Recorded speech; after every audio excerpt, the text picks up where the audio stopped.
Well, here's the twist.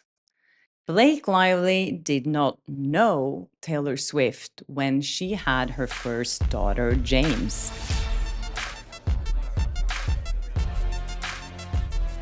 Hi, and welcome to Blossom Talk. I'm Kerstin Flo, and here on my channel, I talk about my good and bad experiences working as an entertainment reporter in Hollywood. And as you know, a lot about Blake Lively and Justin Baldoni's legal drama.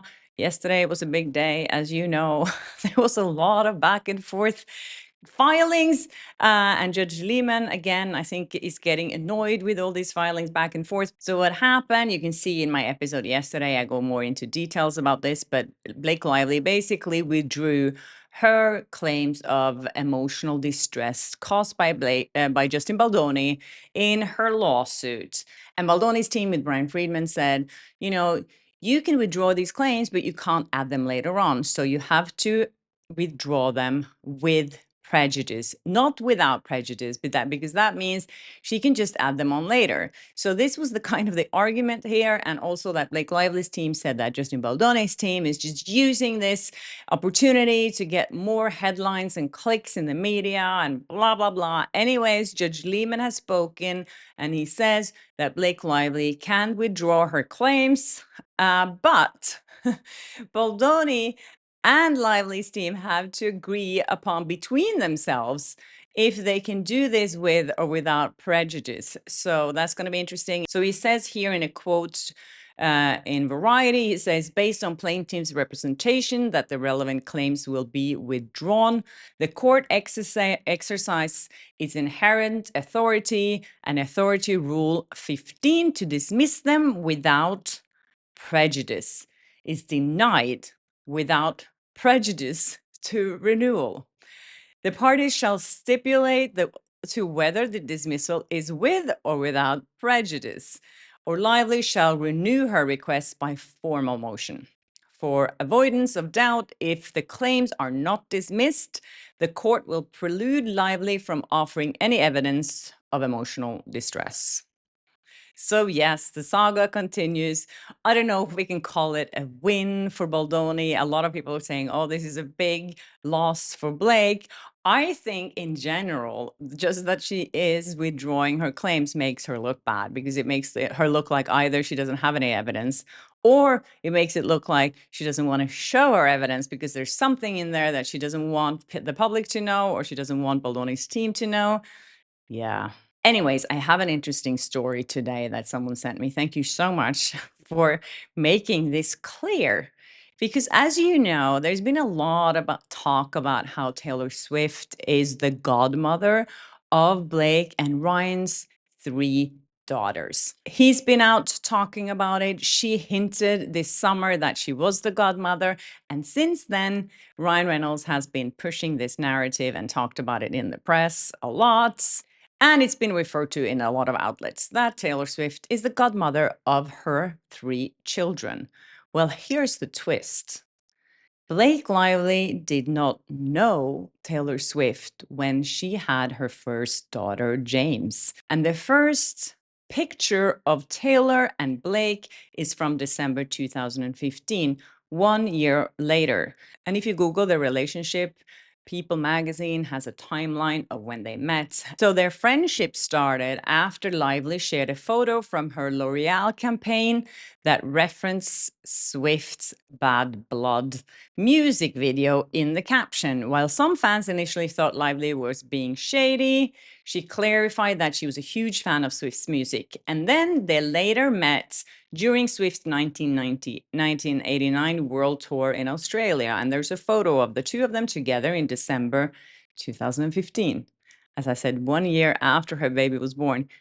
How could she be the godmother of her first child? On top of this, there is another article in People magazine where Amber Tamblyn, one of Blake Lively's co-stars from Sisterhood of the Traveling Pants, are claiming that all 3 co-stars from the movie are Blake Lively's daughter, James' godmother. It says here that I'm very excited for her and Ryan and to be an auntie. All of us are godmothers, so we are very happy. Yes, you heard right. Tamblyn alluded to the fact that each member of the sisterhood group is a godmother, including Alexis Bledel and America Ferrera.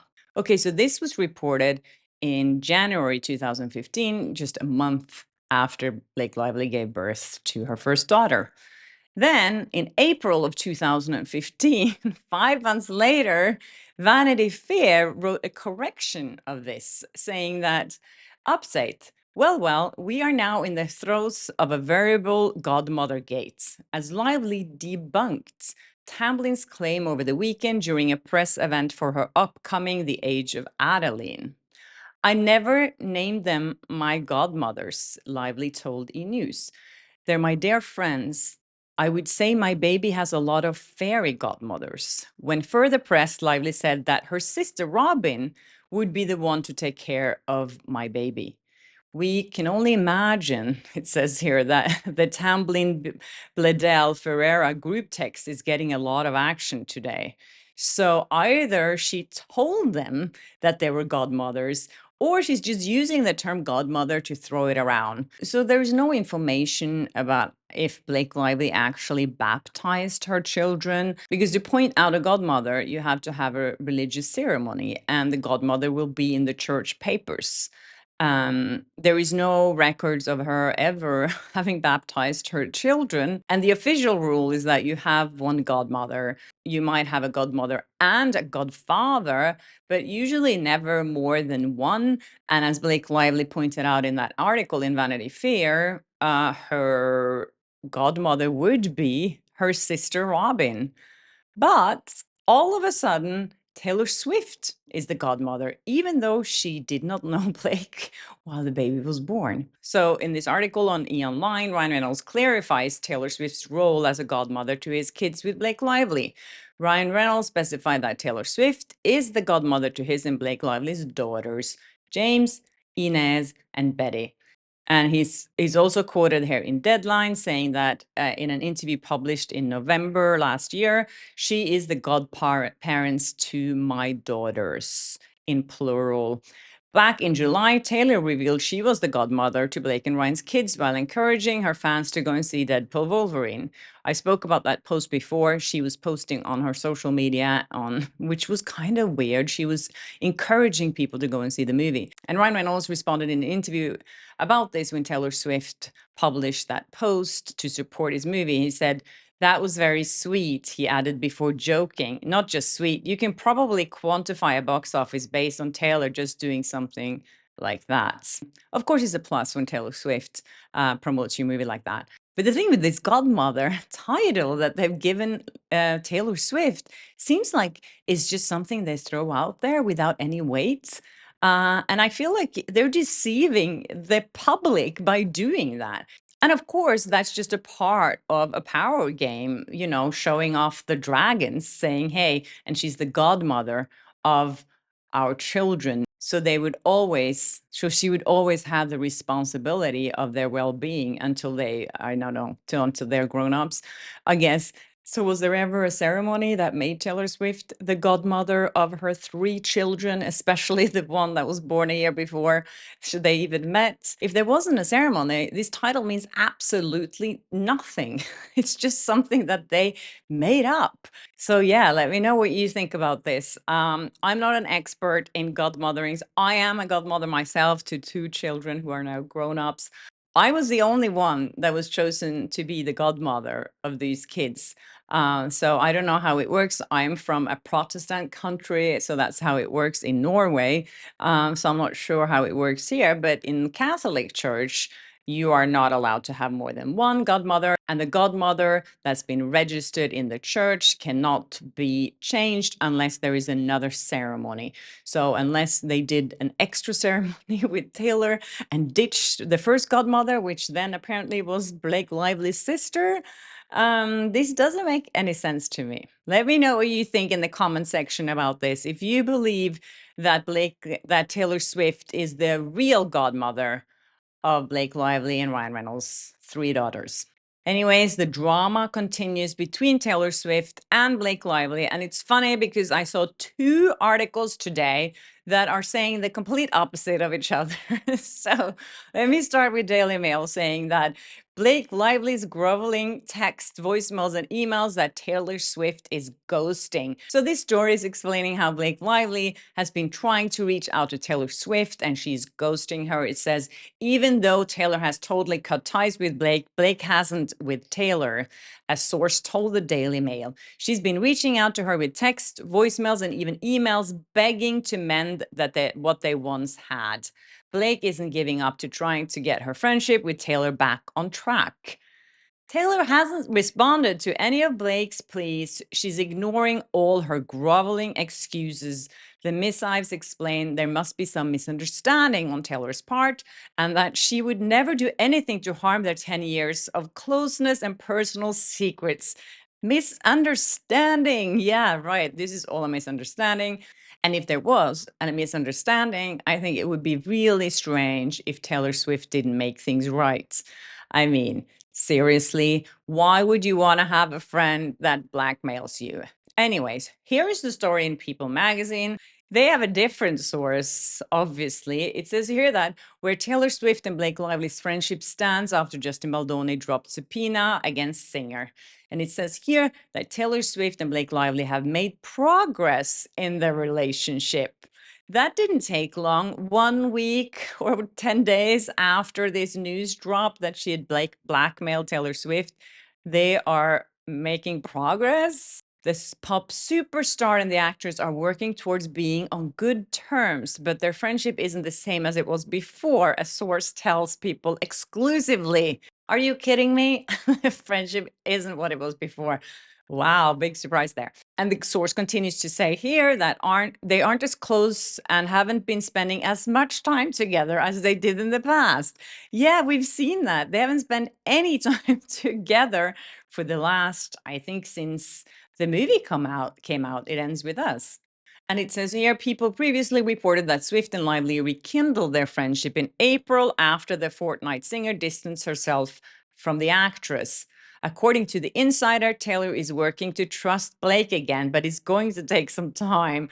Yeah, I think it's going to take more than a week. Yeah, it's going to take some time. I wonder who planted this story. Saying that they're working on the relationship. I mean, no way Taylor Swift is talking to Blake Lively now. All Taylor Swift is doing is being out and about with her real friends. And it seems like she's going out a lot more than what she used to. She was spotted out the other day with Dakota Johnson. And on May 31st, there were pictures of her and Selena Gomez having dinner together. It's almost like she's showing off to Blake, like, F you, I have real friends and they're much cooler than you are. So her and Selena has been friends for a really long time, and they were together at the Monkey Bar in New York. She goes out to these really public places, and there is a reason for that. I think, as some of you commented in the comment section on my latest video, Taylor Swift doesn't do anything without having a thought behind it. And why is she out all the time now with her friends? And of course, people are speculating in the comment section what they were talking about, if they were talking about Blake Lively. And yes, I'm sure they did. Why wouldn't they? If you have a situation like that with a friend, you talk to your other girlfriends about it. That's just the way it is. I mean, for most people, I'm not going to generalize here because people get at me when I generalize, but I think, as I would, I speak to my friends, and if I'm hurt by someone, you share that with your other friend that you feel is safe to share things with. And I think definitely Selena is more trustworthy. Anyone is more trustworthy than Blake Lively, who threatened to leak all their text messages together. So anyways, good for Taylor that she's sticking with real and good friends. Anyways, I just wanted to end this episode on a positive note because Amanda sent me this sweet little story that I wanted to share with you. It's about Justin Baldoni and what he did for her.